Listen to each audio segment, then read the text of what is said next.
அதிமுக பொதுச் செயலாளரும் தமிழகத்தின் எதிர்க்கட்சி தலைவருமான எடப்பாடி பழனிசாமி வலிமையான அரசியல் கட்சி தலைவர் என்றும் தேசிய ஜனநாயக கூட்டணியில் மீண்டும் அதிமுக இணைந்தால் மகிழ்ச்சி அடைவேன் என ஆந்திர பிரதேச மாநிலத்தின் துணை முதலமைச்சர் பவன் கல்யாண் தெரிவித்துள்ள கருத்து குறித்து விரிவாக பார்க்கலாம்.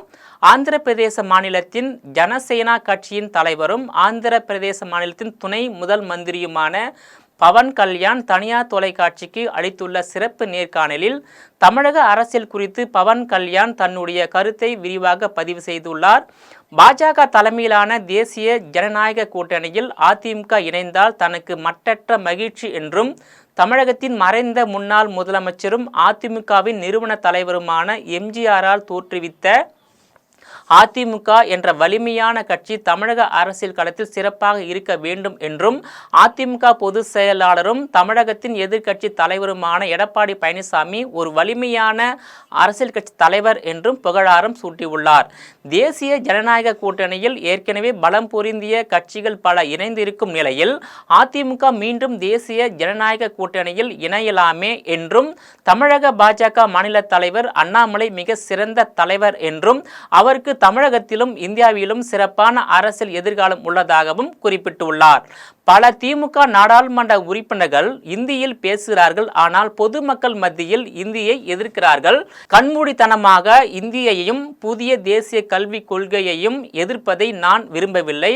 காலம் மாறிவிட்டது. தேசிய கல்விக் கொள்கை இந்தியை திணிக்கவில்லை. ஒருவேளை இந்தியை திணித்தால் நானே எதிர்ப்பேன் என்று தெரிவித்துள்ளார். 2019ஆம் ஆண்டு முதல் 2021ஆம் ஆண்டு வரை பாஜக அதிமுக கூட்டணி அமைத்து 2019ஆம் ஆண்டு நடைபெற்ற நாடாளுமன்ற தேர்தல் 2021இல் நடைபெற்ற சட்டமன்ற தேர்தலை எதிர்கொண்ட நிலையில் பாஜக மாநில தலைவர் அண்ணாமலை அதிமுக பொதுச் செயலாளராக இருந்த தமிழகத்தின் மறைந்த முன்னாள் முதலமைச்சருமான ஜெயலலிதா குறித்து தெரிவித்த அவதூறு கருத்தால் இரு கட்சிக்கும் இடையே கருத்து மோதல் ஏற்பட்டது.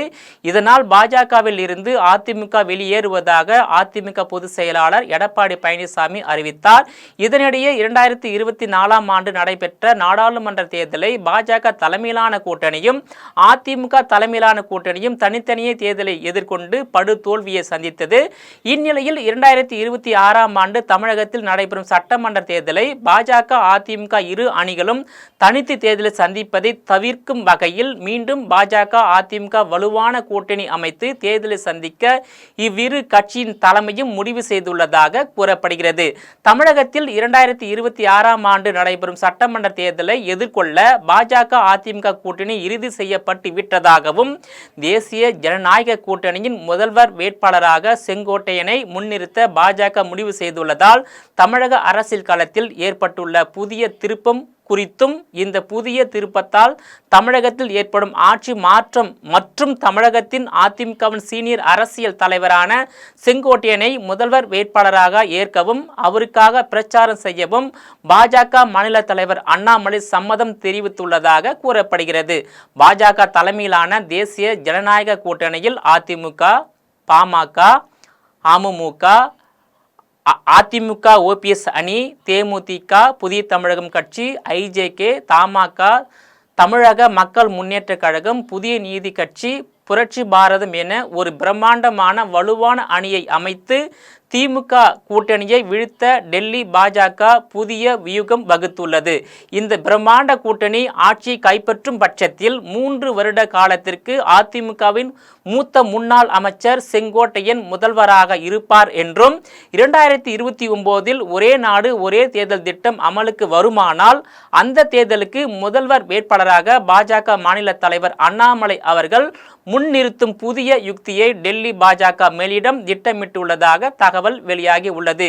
குறிப்பாக இந்தியாவின் தலைநகர் டெல்லியை தொடர்ந்து 3 முறை ஆண்ட ஆம் ஆத்மி கட்சியின் தலைமை ஒருங்கிணைப்பாளரும் முன்னாள் முதலமைச்சருமான அரவிந்த் கெஜ்ரிவால், முன்னாள் துணை முதலமைச்சர் மணிஷ் சிசோடியா மற்றும் சில அமைச்சர்கள் டெல்லி மதுபான கொள்கையில் நடைபெற்ற 100 கோடி ஊழல் வழக்கில் கைது செய்யப்பட்டு சிறையில் அடைக்கப்பட்டனர். இதனால் 2025ஆம் ஆண்டு டெல்லியில் நடைபெற்ற சட்டமன்ற தேர்தலில் ஆம் ஆத்மி கட்சி தோல்வியை தழுவியது. அதே நேரத்தில் 27 ஆண்டுகளுக்கு பிறகு பாஜக மீண்டும் டெல்லியில் ஆட்சியை கைப்பற்றியது. டெல்லி மதுபான கொள்கை ஊழல் வழக்கு என்பது வெறும் 100 கோடி தான். ஆனால் தமிழகத்தில் 4 ஆண்டுகால திமுக ஆட்சியில் டாஸ்மாகில் நடைபெற்ற ஊழல் என்பது 2 லட்சம் கோடியாகும். எப்படி டெல்லி மதுபான கொள்கை ஊழலில் ஈடுபட்ட டெல்லி முதலமைச்சர், துணை முதலமைச்சர் மற்றும் அமைச்சர்கள் மத்திய அமலாக்கத்துறையால் கைது செய்யப்பட்டார்களோ அதேபோல் தமிழகத்தில் டாஸ்மாக் துறையில் நடைபெற்றுள்ள 2 லட்சம் கோடி ஊழலில் ஈடுபட்டுள்ள தமிழக முதலமைச்சர் மு க ஸ்டாலின், துணை முதலமைச்சர் உதயநிதி ஸ்டாலின், தமிழகத்தின் முன்னாள் மதுவிலக்குத்துறை அமைச்சர் முத்துசாமி, இந்நாள் மதுவிலக்குத்துறை அமைச்சர் செந்தில் பாலாஜி ஆகியோர் மத்திய அமலாக்கத்துறை, லஞ்ச ஒழிப்புத்துறை மற்றும் வருமான வரித்துறையால் கைது செய்யப்படுவார்களா என்ற எதிர்பார்ப்பு தமிழக மக்கள் மத்தியிலும் பல தமிழக அரசியல் கட்சி தலைவர்கள் மத்தியிலும் எதிர்பார்ப்பை ஏற்படுத்தி உள்ளது. டெல்லி ஆம் ஆத்மி கட்சியின் கூடாரத்தை கைது செய்தது போல் தமிழகத்தில் உள்ள திமுகவின் கூடாரத்தையும் கைது செய்யப்பட்டால் டெல்லியில் ஆம் ஆத்மி கட்சியை தேர்தலில் டெல்லி தலைநகர் மக்கள் எப்படி தூக்கி எறிந்தார்களோ அதேபோல் தமிழகத்தில் திமுகவின் ஆட்சியை தமிழக மக்கள் தூக்கி எறிவார்கள் என்பதில் எவ்வித சந்தேகமும் இல்லை. புது டெல்லி பார்முலாவை தமிழகத்திலும் நடைமுறைப்படுத்தி மத்திய பாஜக அரசு தமிழகத்தில் ஆட்சி கைப்பற்றுமா என்பதை பொறுத்திருந்தே பார்க்க வேண்டும். நேயர்களை மீண்டும் இதுபோன்ற மற்றொரு நிகழ்ச்சியில் சந்திக்கிறேன். அதுவரையில் உங்களிடமிருந்து விடைபெறுவது நான் உங்கள் விஜயபாலன்.